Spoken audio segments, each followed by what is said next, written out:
So I wanted to give you some online learning tips. I have taught online before, and I've also been a learner online. I've taken online classes through college. So I just want to share a few things that I learned throughout the process with you. Tip number one, contact your teachers often. Honestly, we have all set office hours, but we want to see your face and hear your voice. So, emailing us is great, Google chatting us is great, but you can also set up virtual meetings with us, which would be really nice. I'll have more information regarding that on my Google Classroom. Create a daily routine for yourself. Mine is mostly the example here. I wake up around 9, have my coffee, relax a little bit, then I take a shower, and I know that I'm good to start around 11. Perfect for me. Wish school started at 11. It's super important for me to set times that I will start my day and end my day, work day, anyways. Here's an example of what my son and I came up with. We don't really have times other than like by noon, I'd like him to have a shower. To be honest, he hasn't even been waking up till noon or 1, but we're working on it. So just try to set aside some time for fun and for business. Create a nice workspace. This is a picture of mine. It's at my kitchen table. Make sure you have space to spread out. Make sure you have all of your supplies in one spot so you're not getting up and down. Make sure it's comfortable, but not too comfortable. I love to sit in my recliner, but I know that I'm going to get less work done if I do that. I added a few little things that make me feel comfortable and like a candle and a lamp, and make sure that you're away from distractions. It's fine to be in your bedroom, but it's probably not best to lay on your bed and do your work. Use a daily planner. You guys have probably all seen mine. This is what it looks like. I made you can make a copy here if you want to use this and use it online. It makes me feel really good at the end of the day to look at my checklist and see that things have been crossed off, even if I don't get everything done. So it kind of gives me a plan. The first thing I do is write out what I want to accomplish, and then I start crossing things off the list. Again, if you don't get them all done, that's okay, but it's going to make you feel really good at the end of the day to see that you at least completed a couple things. I have created an assignment checklist. So it looks something like this. I've modified it a little bit since making this slideshow.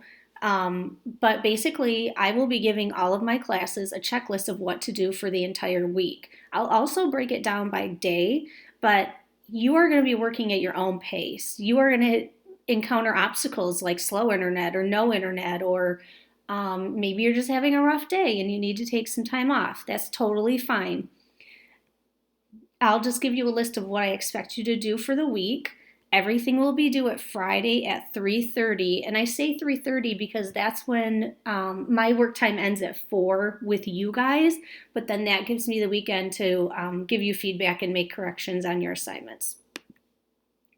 Tip number 6, if you're using Google Classroom, make sure you hit the turn in button. That is how we know your work is done. With, 70, 80 kids throughout my classes, I don't have time to click to see if it's done or not. I need you to hit that turn in button. Another tip, and this is optional obviously, but it helps me to have Google Classroom app, and also like a Google Drive and some of the other Google apps, my Gmail, on my phone, because I know that I always have my phone with me.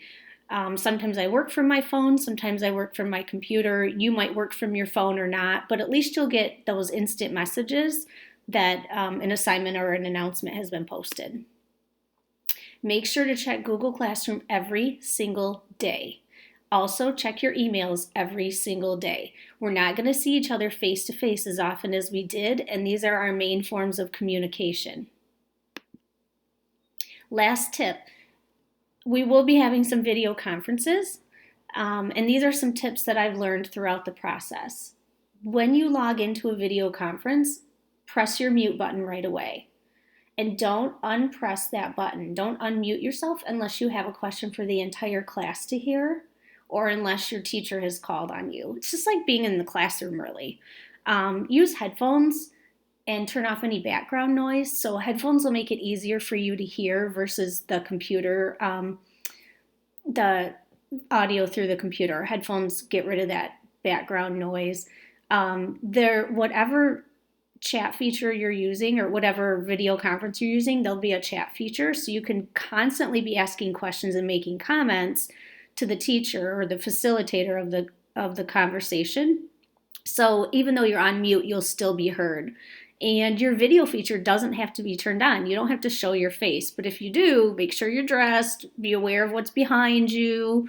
Sometimes there are things in the background you may not want everyone to see. Happy online learning!